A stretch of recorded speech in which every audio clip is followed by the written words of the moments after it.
السلام علیکم، کیا حال ہے سبھی سننے والوں کا؟ امید کرتے ہیں کہ آپ سب خیریت سے ہوں گے۔ اللہ پاک آپ سب کو اپنے حفظ و امان میں رکھے۔ رحمت للعالمین حضرت محمد صلی اللہ علیہ وآلہ وسلم کی ولادت مکہ مکرمہ میں ربیع الاول 571 عیسوی یعنی عام الفیل والے سال میں ہوئی۔ ابن سعد کی روایت ہے کہ حضور کی والدہ نے فرمایا، جب حضرت محمد صلی اللہ علیہ وآلہ وسلم کی پیدائش ہوئی تو میرے جسم سے ایک نور نکلا جس سے شام کے محلات روشن ہو گئے۔ جس رات آپ اس دنیا میں تشریف لائے، اس رات کعبے میں رکھے تمام بت منہ کے بل گر پڑے اور اس طرح کے بے شمار معجزات کا ظہور ہوا جو اس بات کی علامت تھی کہ اس کائنات کا رہبر اور ہادی تشریف لا چکے ہیں۔ جب حضور کی پیدائش کی خبر آپ کے دادا عبد المطلب کو ہوئی تو آپ تشریف لائے اور پوتے کو گود میں لیا تو آنکھ بھر آئی اور مرحوم بیٹے عبداللہ کی یاد آ گئی۔ دراصل آپ صلی اللہ علیہ وآلہ وسلم کی پیدائش سے قبل ہی آپ کے والد عبداللہ وفات پا چکے تھے۔ جناب عبد المطلب حضور کو خانہ کعبہ لے گئے اور اللہ سے ہر قسم کے فتنہ اور شر سے دور رکھنے کی دعا کی۔ جناب عبد المطلب نے آپ کا نام محمد رکھا۔ حضور صلی اللہ علیہ وآلہ وسلم نے 3 دن تک اپنی والدہ حضرت آمنہ کا دودھ پیا اور پھر ابو لہب کی باندی صوبیہ نے آپ کو دودھ پلایا۔ عربوں میں رواج تھا کہ پرورش کے لیے شیر خوار بچے کو دیہات میں بھیج دیا جاتا تھا تاکہ دیہات کی صاف آب و ہوا اور قدرتی غذا کے ذریعے ان کی اچھی پرورش ہو، تو لہٰذا اس کام کے لیے آپ کو دیہات میں بھیجنا طے پایا۔ دراصل اس زمانے میں بنو سعد اور بنو بکر کی عورتیں مکہ آتی تھیں اور نومولود بچے کو پرورش کے لیے اپنے ساتھ لے جایا کرتی تھیں۔ لہٰذا جب بنو سعد قریش کے علاقے میں آئے تو عورتوں نے مالدار گھروں سے بچوں کو گود لے لیا تاکہ انہیں زیادہ سے زیادہ دولت اور مال و اکرام مل سکے۔ لیکن جب ان عورتوں نے بی بی آمنہ کے لال کو دیکھا تو انہیں پتہ چلا کہ یہ بچہ یتیم ہے اور مال نہ ملنے کی امید سے انہوں نے آپ صلی اللہ علیہ وآلہ وسلم کو گود لینے سے انکار کر دیا۔ انہی عورتوں میں دائی حلیمہ بھی تھیں جو نہایت ہی غریب خاتون تھی اور ان کی اونٹنی بھی لاغر تھی۔ جب حلیمہ سعدیہ کی نظر حضور صلی اللہ علیہ وآلہ وسلم پر پڑی تو محبت کا ٹھاٹھے مارتا سمندر ان کے سینے میں موزن ہو گیا۔ لہٰذا بی بی حلیمہ نے آپ صلی اللہ علیہ وآلہ وسلم کو گود لیا اور اپنے قبیلے کی طرف چل پڑی۔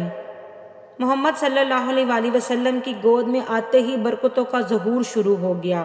بی بی حلیمہ کی اونٹنی جو نہایت کمزور تھی اس کے تھن دودھ سے بھر گئے۔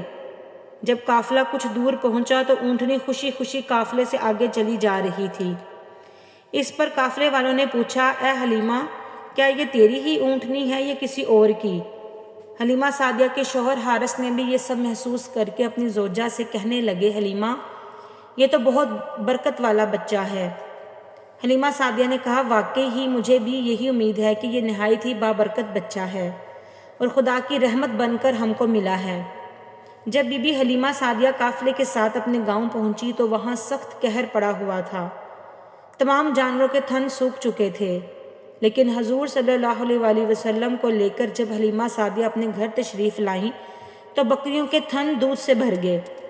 بی بی حلیمہ خود فرماتی ہیں کہ اب میری بکریاں چراگاہ سے واپس آتی تو ان کے تھن دودھ سے بھرے ہوتے جبکہ ہر طرف سوکھا پڑا تھا اور لوگوں کو اپنی جانوروں سے ایک قطرہ دودھ تک نہ ملتا تھا۔ لہٰذا میرے قبیلے والوں نے اپنے چرواہوں سے کہا کہ تم بھی اپنے جانوروں کو اسی جگہ چرواؤ جہاں حلیمہ کی بکریاں چرتی ہیں، مگر یہاں چراہ گاہوں یا جنگل کا کوئی چکر ہی نہیں تھا۔ یہ تو رحمت للعالمین محمد صلی اللہ علیہ وآلہ وسلم کی برکت کا فیض تھا جس کو میں اور میرے شوہر کے سوا قبیلے کا کوئی شخص نہیں سمجھ سکتا تھا۔ حضور صلی اللہ علیہ وآلہ وسلم کے آنے کے بعد سے اللہ کی طرف سے مسلسل اضافے اور خیر و برکت کا مشاہدہ کرتی رہی۔ حضور کے ابتدائی 2 سال حلیمہ سعدیہ اور ان کے شوہر حارث کی گود میں گزرے۔ 2 سال کا عرصہ گزر جانے کے بعد نبی کریم صلی اللہ علیہ وآلہ وسلم کی نشو و نما اور تندرستی کا حال دوسرے بچوں سے اتنا اچھا تھا کہ 2 سال ہی میں خوب اچھے اور بڑے معلوم ہونے لگے۔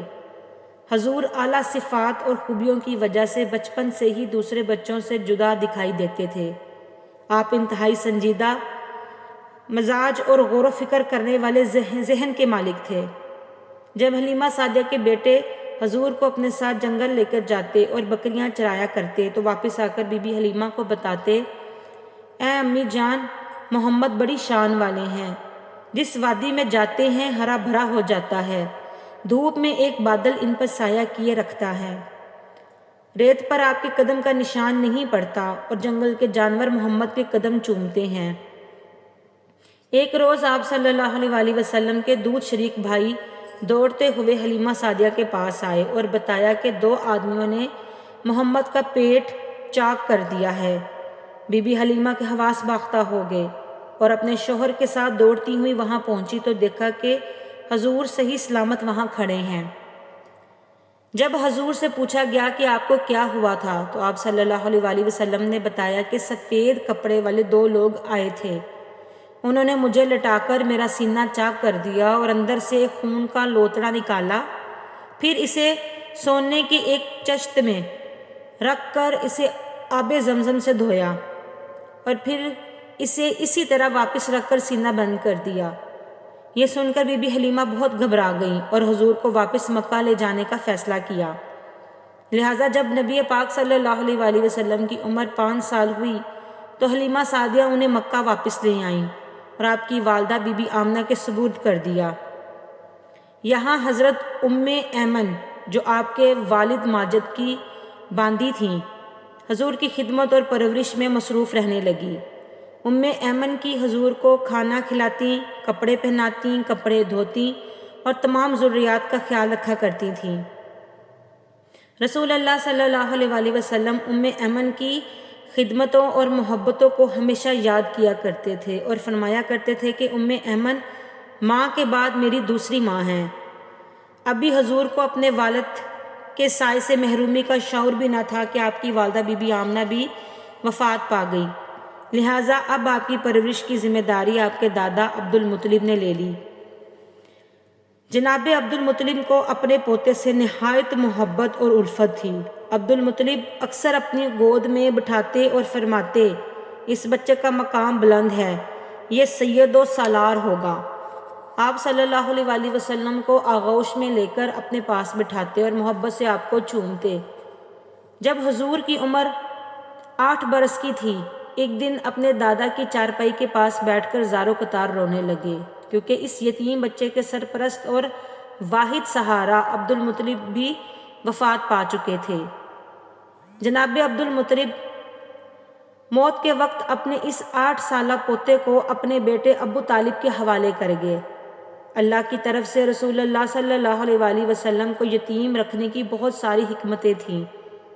مثلاً یتیمی میں انسان خود کو بالکل اکیلا محسوس کرتا ہے، لہٰذا اس اکیلے پن کی وجہ سے حضور نے اللہ سے تعلق جوڑا۔ ایک یتیم کی زندگی تنگی اور پریشانیوں سے بھری ہوئی ہوتی ہے، لہٰذا ایک یتیم شخص تمام تر مشکلات سے گزرتا ہے اور اس کے اندر احساس ذمہ داری اور مختلف صلاحیتیں پیدا ہوتی ہیں۔ ان مشکلات اور تکلیفوں کی وجہ سے ہی وہ شخص زیادہ حساس اور رحم دل ہو جاتا ہے، لہٰذا محمد صلی اللہ علیہ وآلہ وسلم کو یتیم رکھ کر اللہ نے آپ کے اندر اسی طرح کی بہت سی خصوصیات اور کمالات پیدا کر دیے۔ بہرحال اب ابو طالب کی زندگی میں حضور کی زندگی کا نیا دور شروع ہوا۔ آپ 8 سال کی عمر میں جب بچے دنیا سے بے خبر کھیل کود میں مشغول ہوتے ہیں، حضور دن بھر بکریوں کی رکھوالی کرتے، جنگل میں انہیں چرانے لے جاتے، دوپہر کے کھانے میں پھل کھا کر پیٹ بھرتے اور گھر کے چھوٹے بڑے کام کر کے اپنے چچا ابو طالب کا ہاتھ بٹاتے۔ اگرچہ ابو طالب نے کبھی بھتیجے اور اپنے بچوں کے درمیان فرق نہ کیا اور دونوں میاں بیوی نے حقیقی بیٹے کی طرح حضور کی پرورش کی۔ حضور 9 سال کی عمر میں ہر صبح شہر سے باہر نکل جاتے اور شام تک اکیلے صحرا میں رہتے تھے۔ اکثر اوقات کھلے آسمان اور بادلوں پر نظر جمائے رکھتے اور سورج ڈھلنے سے پہلے مویشیوں کو لے کر آبادی میں واپس آ جاتے۔ جناب ابو طالب ایک تاجر تھے، لہٰذا محمد صلی اللہ علیہ وآلہ وسلم کی عمر جب 12 سال کی تھی تو آپ محمد کو اپنے ساتھ تجارت کی غرض سے ملک شام لے گئے۔ شام کے شہر بصرہ کے قریب ان کا قافلہ ٹھہرا۔ روایت ہے کہ جس جگہ ان کے کاروان نے پڑاؤ ڈالا وہاں بحیرہ نامی ایک راہب رہتا تھا۔ بحیرہ نے دیکھا کہ جس درخت کے نیچے قافلہ ٹھہرا ہے اس درخت کی ٹہنیاں خود بخود جھک گئی ہیں۔ اس نے دیکھا کہ ایک 12 سال کا لڑکا قافلے میں شامل ہے جس پر بادل کا ٹکڑا سائے کیے ہوئے ہے۔ بحیرہ ایک عالم اور دانشور راہب تھا۔ وہ سمجھ گیا کہ یہی موعود ہے جس کی بشارت ہماری کتابوں میں موجود ہے۔ وہ جناب ابو طالب سے ملا اور ان کو نصیحت کی کہ اے اپنے بھتیجے کی پوری نصیحت کرنا اور اس کی نگرانی کرنا اور اس کا دیکھ بھال کرنا۔ یہ وہی بچہ ہے جس کا ذکر آسمانی کتابوں میں ہے۔ بحیرہ نے کہا انہیں یہیں سے واپس مکہ بھیج دو اور انہیں شام نہ لے جاؤ کیونکہ انہیں یہودیوں سے خطرہ ہے۔ لہٰذا ابو طالب نے چند غلاموں سمیت حضور صلی اللہ علیہ وآلہ وسلم کو مکہ واپس بھیج دیا۔